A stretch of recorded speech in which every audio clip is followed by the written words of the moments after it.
বিশ্বাস করবেন কত লেভেলের খাদ্য খেলে রাত 9টার দিকে আমি আর আমার ভাই বের হই, 9টাও না, বাজতেছিল হইতেছে 9:30।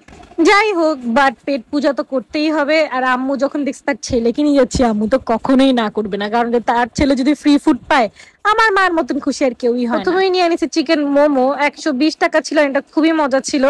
আর এই গুয়ের ঝালমুড়িটা যে ক্যান নিছে আমি জানি না, ওনাকে ছোট ফুচকা ছিল, বাট ওটা বলতেছে মিষ্টি টক ছিল, এই জন্য আমি ছোট ফুচকাটা না নিয়ে আমি ঝালমুড়ি খাইছি। এরপরে আমার ভাই চা দেখে বলছে আমি মালাই চা খাবো, অনেক পরে বলছে, গুতানোর পর।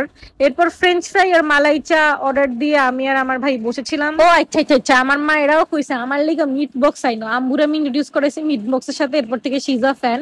এই জন্য আমরা দুজন একটা মিট বক্স খেয়ে ফেললাম আর আম্মুর জন্য একটা মিট বক্স নিয়ে নিলাম। আর চায়ের প্রেজেন্টেশনটা দেখেই বুঝতেছেন যে চাটা অনেক এস্থেটিক্যালি প্লিজিং দেখতে, খাইতেও ভালোই ছিল, কিন্তু বাদাম বেশি ছিল দেখে আমার ভাইয়ের একটু মেজাজ খারাপ হয়েছিল। ফ্রেঞ্চ ফ্রাইটাও এভারেজ ছিল, কিন্তু আমার ভাইয়ের ফ্রেঞ্চ ফ্রাইটা অনেক মজা লাগছে, এর লেগেও একটা থামস আপ দিয়ে দিছে। রাত হয়ে গেছে দেখে আমরা ওই পারে যাই নাই, আমরা 6 নম্বর সেক্টরে রাজুকের সামনে যে ফুড মানে কার্ড গুলি বসে ওইখানেই আমরা গেছিলাম। এখানে একটা প্রেগনেন্ট বিলাই ঘুরতেছিল, যেটা অনেক কিউট ছিল, আর খুব মায়া লাগতেছিল। ওই গেট দিয়ে ঢুকে ট্রাই করতেছিল, বাট ও একটু মোটা হয়ে গেছে তো এর লেগে ঢুকতে পারতেছিল না, কারণ ওর পেটে বাবু। যাই হোক, আমার পেট তখনও ভরে নাই, আমি চিকেন বল নিয়ে নিছি হচ্ছে 5 স্টার থেকে যাওয়ার সময় রিক্সা দিয়ে খাইতে খাইতে যাইতেছিলাম। এরপরে বাসায় এসে জামাটা চেঞ্জ করেই আমি হইতেছে একটা কোন আইসক্রিম খাইছি। আমার ঠান্ডা খাইতে ডাক্তার একদম মানা করছে, কিন্তু আমি তো একটা বেহাইয়া, না খেয়ে পারলাম না, কারণ শীতকাল এসে পড়তেছে, পরে আর আমি খাইতে পারবো। একটা কথা না বললেই নাই, আমি অনেক ইয়াং কাপল দেখে উইথ লাইক কোলের বাচ্চা, তারা হইতেছে এরকম কার্ড দিছে, জিনিসটা আমার অনেক ভালো লাগছে। ভালোবাসা থাকলে না সবই পসিবল দুনিয়া। Anyways guys, follow me for more.